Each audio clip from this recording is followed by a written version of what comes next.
انسان کے ہاتھ کی عدالت والی جگہ اور اس کے نیچے چھوٹی فنگر کے ساتھ جو مٹھی بند کرتے وقت لکیریں ظاہر ہوتی ہیں ان کو ریلیشن شپ لائنز کہا جاتا ہے، اور اسی لکیروں کو شادی کی لکیر سمجھا جاتا ہے۔ تو آج ہم آپ کو بتائیں گے کہ اگر کسی کا طلاق ہوتا ہے تو وہ طلاق کیوں ہوتا ہے، اس میں کس کی غلطی ہوتی ہے، اس سے کیسے بچا جائے۔ اس بات کو ہاتھ کی لکیروں سے یوں سمجھا جاتا ہے، اگر مٹھی بند کرنے کے بعد ایک بڑی لکیر ہو تو یعنی یہ ریلیشن شپ یا ازدواجی رشتے کی طرف اشارہ ہوتا ہے۔ اگر اس لکیر میں بار بار کٹ کے نشان آتے ہیں تو اس کا مطلب اس پہ نظر اثر کے اثرات ہوں گے، اور آس پاس کے کچھ لوگ ایسے ہوں گے جو ان کے رشتے میں اختلافات بڑھانا چاہیں گے۔ ان کو چاہیے کہ یہ ادھر ادھر کی باتوں پہ زیادہ توجہ نہ دیں اور آپس میں رشتے کو مضبوط کرنے کی کوشش کریں۔ اور اگر ریلیشن شپ کی لکیر ٹوٹتی ہے تو اس کا مطلب کچھ ایسے حالات بن جائیں گے جس کی وجہ سے کچھ دیر ساتھ ہوگا اور کچھ وقت اختلاف، اور ریلیشن شپ کے حوالے سے یہ کوشش کریں ایک دوسرے پہ بھروسہ کریں اور کسی بھی چھوٹی چھوٹی باتوں کو زیادہ بڑھنے نہ دیں، وگرنہ چھوٹی چیز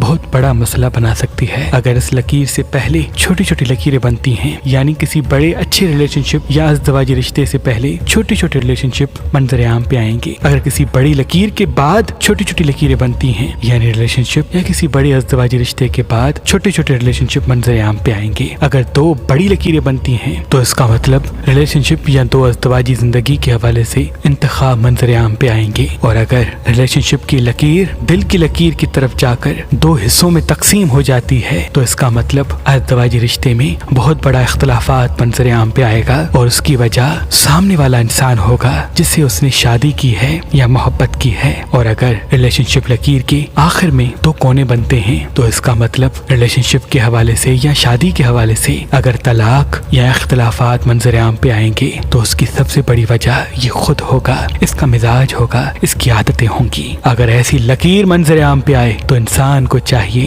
کہ وہ اپنی زبان کو میٹھا کرے اور اپنے جذبات کو قابو میں رکھے اور چھوٹی چھوٹی باتوں پر اختلافات کو بڑھنے نہ دے۔ اور اگر ازدواجی لکیر کی شروعات میں دو کونے بنتے ہیں تو ایسے انسان کو چاہیے کہ اگر سامنے والا انسان بعض مرتبہ جذباتی ہو جاتا ہے تو صبر اور مٹھاس سے رشتے کو چلانے کی کوشش کرے، اور جب بھی آپس میں بات کرے تو یا ودود و یا اللہ پڑھ کے مسکرا کے بات کرے۔ اللہ کے کرم سے ان کا رشتہ تا دیر باقی رہے گا۔